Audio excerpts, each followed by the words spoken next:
Welcome to the bricks, baby. Looks like we're getting our fuel this week. I want y'all to pay close attention. And looky, as Mama found a cookie. Got something nice to show y'all.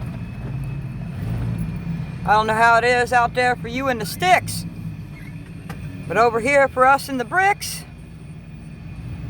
we are not without the grace of the Lord in all of this. Now I'm going to show you who gets the blue ribbon. The most cost efficient, the most readily available,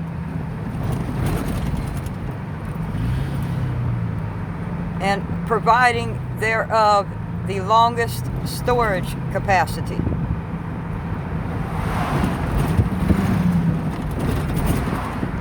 For heating and for cooking.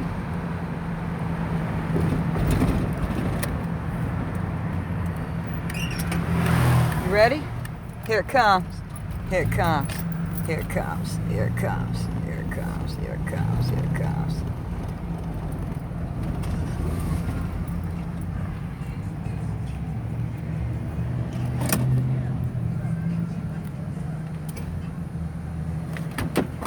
Well, what on earth do we have here? In the heart of the hood, kerosene. That's right. $3.99 a gallon. She's locked and loaded and ready to go. I'm gonna have to get me some. Sure enough, I am. Listen. Kerosene is readily available, country and city. It's cost efficient. 1 gallon of kerosene is going to take you into a 48-hour period, and you can use it to cook with. You can also use it to heat with, and it will efficiently do just that, depending on how big your kerosene heater is. Okay? Bam! I usually fill up 2 of these 6-gallon jugs at one time, and can guesstimate somewhere around a week and a half, 2 weeks comfortably before I'll need to think about refilling.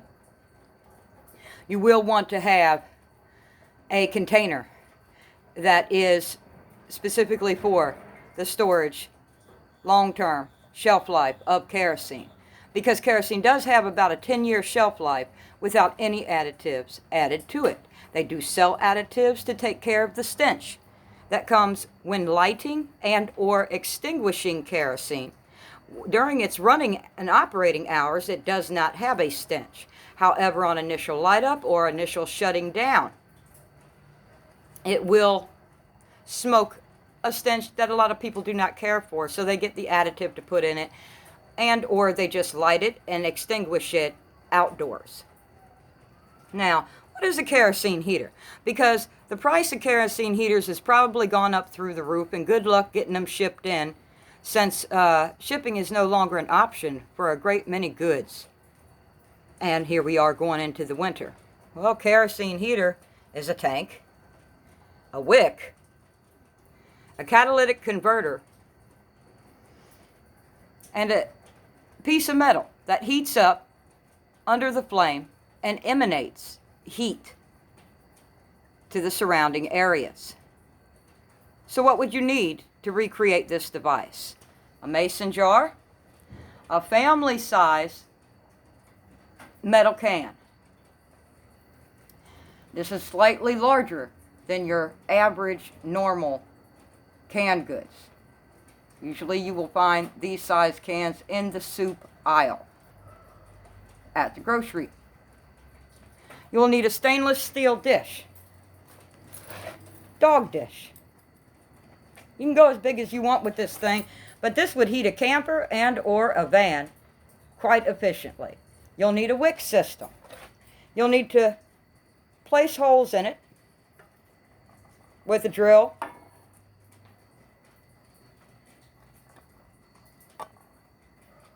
This can It's going to be a heating source, and you're going to take out both sides of it. It will fit flush against the very outer rim of your mason jar, while the lid on the inside of the mason jar you will solder in. And I only left the labels on these so you could get an idea of size. A catalytic converter system. This catalytic converter system needs to have 1,000,000 little holes drilled in it all the way around.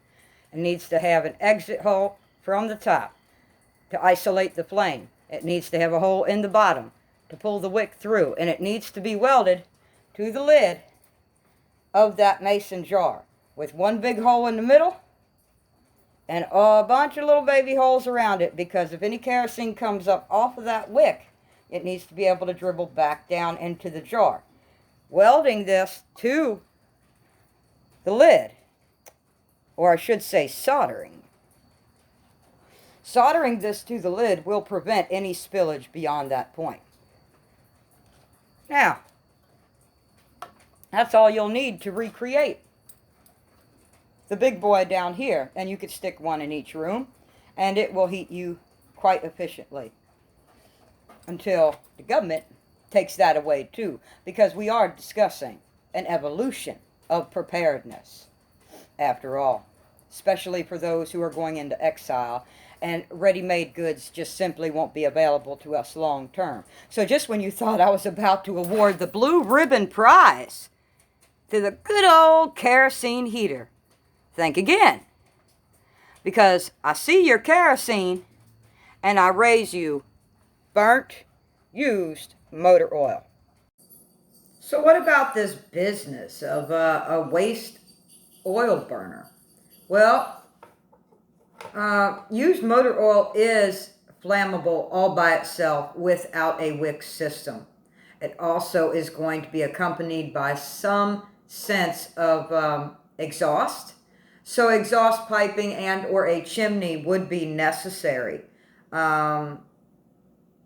just for toxicity purposes.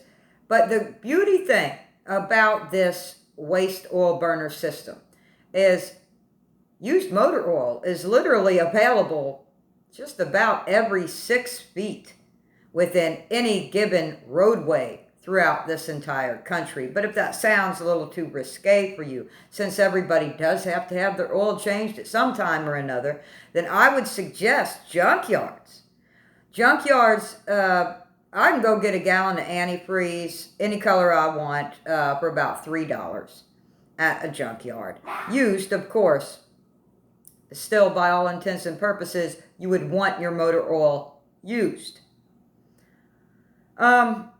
The combustible nature of it would require a ventilation system installed within such. Something as simple as a battery-operated fan, okay, could suffice. As sophisticated as, a solar panel with a 12-volt battery and a computer fan. However, the availability factor, the evolution of preparedness as we know it, and the destruction of all independent, working, living, self-sufficient atmospheres is what is on the table today. So I just strongly feel that if you do not evolve within preparedness, then the preps that you have made will ultimately be laid to waste, depending on where your red line in the sand and all of this is. Because for me, the red line in the sand is coming up rather quick. A packing light is of the essence. Being creative with the resources that are readily available are limited, but useful enough and do indeed exist. The Lord's grace is sufficient for our lives. The believers know this. But finding that sufficiency where it can be found can be challenging.